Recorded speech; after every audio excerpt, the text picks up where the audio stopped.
kulan wacan daawada waxaad ku soo dhawaataa janaalka Lewaya Films oo aad ka barateen warbixinada ugu dambeeya ee la xiriira arrimaha Bollywoodka. muuqaalkana maanta waxaan ku soo qaadanaynaa xidiga adduunka ugu caansan marka ay noqoto xirshada turban ama duubka. waa xidig ka soo jeeda Punjab magac weyn ku leh haatana wuxuu ka xamaashaa Bollywoodka.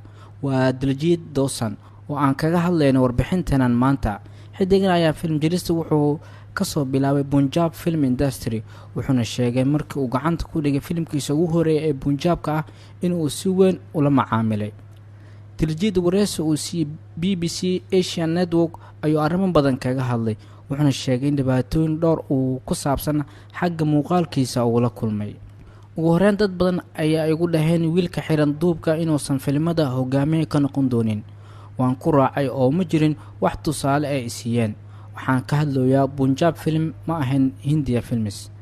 waxaan bilaabay inaan gudagalo iyo inaan sameeyo filmada aan sameeyay way guuleysteen. intaas kadibna asxaabteeda aan filmada isla sameynay ay guuleystay waxay dhaheen waa caadi filmada Punjabka laakiin ma rabno in filmada Hindiya aan u soo saarno.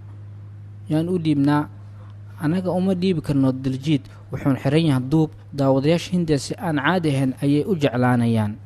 Diljit oo wareysi halkiisa ka sii wata ayaa ka hadlay sida uu ku helay filimkiisa ugu horeeyay ee Hindiya kaas oo ahaa Urta Punjab.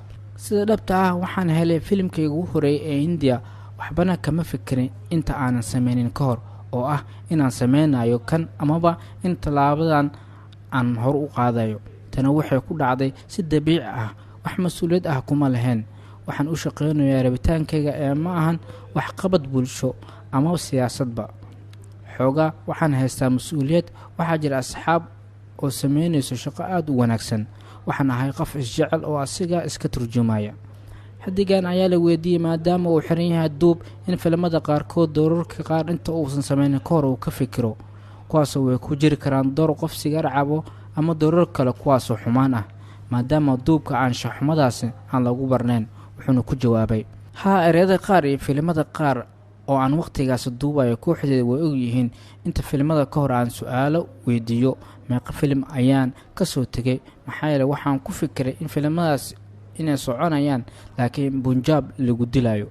xidigan ayaa sheegay inuu filmo badan iska diiday ayna ugu wacan tahay in lagu amro inuu iska siibo duubka. waxaa jira doorooyin noocaas ah oo aan helay iyo doorooyin duubka leh kuwaasoo aan la ii sheegin inaan iska siibo iyo doorooyin kale oo lagu qasbay inaan Ingiriis aqaano.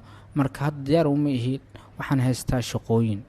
xidigan ayaa ugu dambeyn la weydiiyey in majalada Fogo ay dhawaan saartay asiga Karan Johar iyo Kareena Kapoor boggeeda hore in lagu xujiyay in uu bixiyo wareysi af Ingiriis ku baxayo.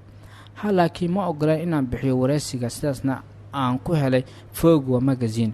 waxay si gaar ah noogu waceen London inaan sameyno sawir qaadis. waxaan la yaabay markaan diyaaradda galaya waxaan dhahay dadkan waxay ticket iyo hotel noo siinayaan inaan sameyno sawir qaadis. markaan dhameeyay sawir qaadista Fogo wariyaha ayaana dhahay aada wareysiga qof walba waa la wareysanaa.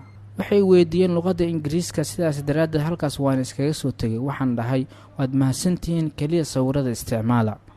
xidigan ayaa wuxuu dhawaan sameeyay filimka guuleystay ee Good News oo ay la waday Kiara Advani, Kareena Kapoor iyo xidiga kale ee Akshay Kumar. waad ku mahadsantahay daawashada warbixinta. haddii aad ka heshana la wadaag asxaabtaada.